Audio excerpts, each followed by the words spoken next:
개인적으로 이제 유기견을 입양하시는 분들 같은 경우에는 나이가 어리고 품종이 있고 덩치가 작고 이런 경우들을 입양을 합니다. 저희들마저 그렇게 그런 아이를 선호를 하게 되면은 갈 데가 없어지거든요. 그럼 거의 뭐 100% 다 안락사가 되는데 저희는 예외로 두지 않고 다 저희가 데리고 옵니다. 예. 이게 뭐 하는 곳인지 전혀 가늠할 수가 없는데 안락사가 되기 바로 직전에 구해온 강아지의 이름이 팅커벨이었습니다.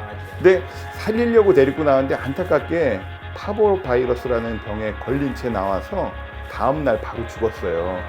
그래서 그 강아지를 추모하는 마음에서 우리가 팅커벨처럼 보호소에서 안락사 직전에 있는 그런 유기견들을 좀 더 많이 구하는 그런 일을 한번 해보자. 저희가 2013년 5월부터 해서 현재까지 모두 650마리 정도의 유기견물을 구조를 했고 그 중에서 600마리는 가정으로 입양을 보냈습니다. 그리고 50마리 정도는 현재 저희가 돌보면서 입양을 계속 시도하고 있습니다. 여러 가지 이유가 있는데 첫 번째로 나이가 들어감에 따라 동물병원비에 대한 부담, 두 번째는 강아지를 키우다 보면은 똥을 좀 치우는 것부터 해서 강아지가 이제 벽지를 긁어서 뜯는다든지 가구를 물어 뜯는다든지 새끼 때는 귀여운 맛에 이제 그걸 다 감당을 했는데 나이가 먹어가면서 사람과 반려견 사이에 권태기가 된 거죠.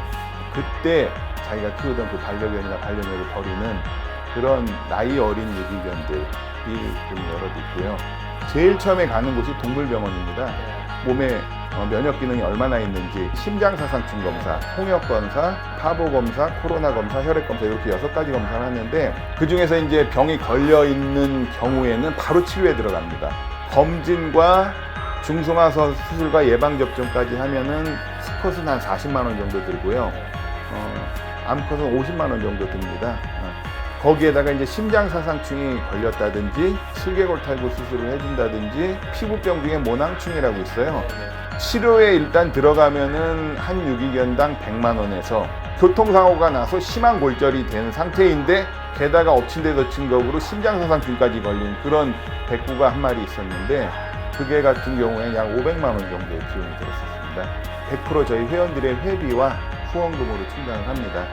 1년에 한 10,000원 이상 꾸준히 후원하시는 회원들이 1,500명 정도 됩니다. 예.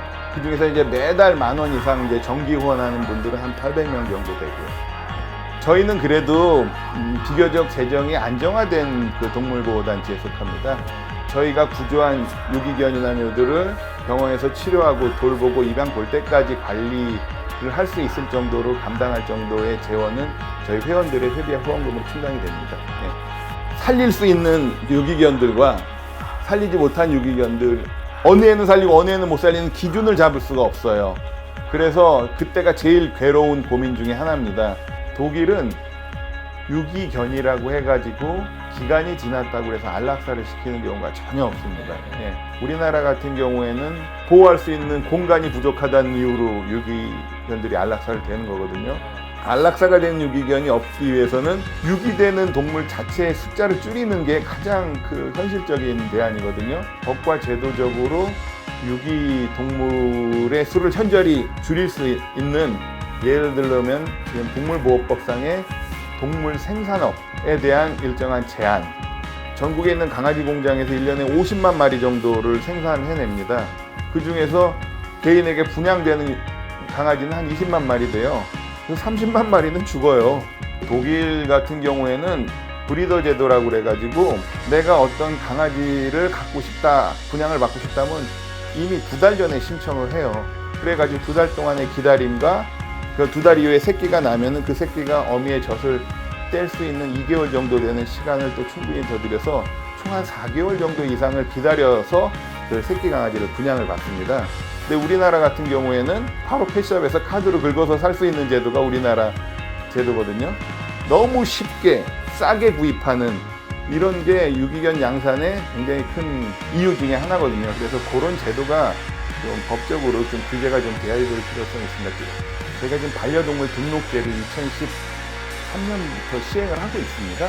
목걸이식으로 하는 게 한 가지가 있고 두 번째는 그 몸에 등떨매다 씹는 내장형 마이크로칩 형식으로 하는 게 있는데 목걸이로 하는 거는 거의 소용없어요. 근데 마이크로칩으로 내장하면은 죽을 때까지 그 몸속에 있으니까는 혹시 만약에 잃어버리더라도 그 동물병원이나 그 보호소에 가면 스캐닝을 하거든요.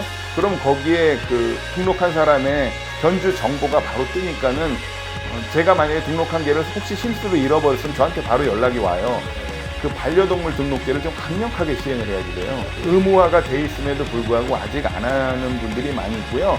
왜 안 하냐면은 등록 안 한 사람들에 대한 강력한 제재, 단속이 없어서 그래요. 예. 지금 이제 반려동물 등록제는 시행을 하고 있지만은 등록세는 받고 있지 않아요. 그냥 그 마이크로칩 삽입하는 그 자체로 이제 등록이 끝나는 건데, 저는 개인적으로 집에서 키우는 반려동물들을 등록세를 다 받았으면 좋겠어요.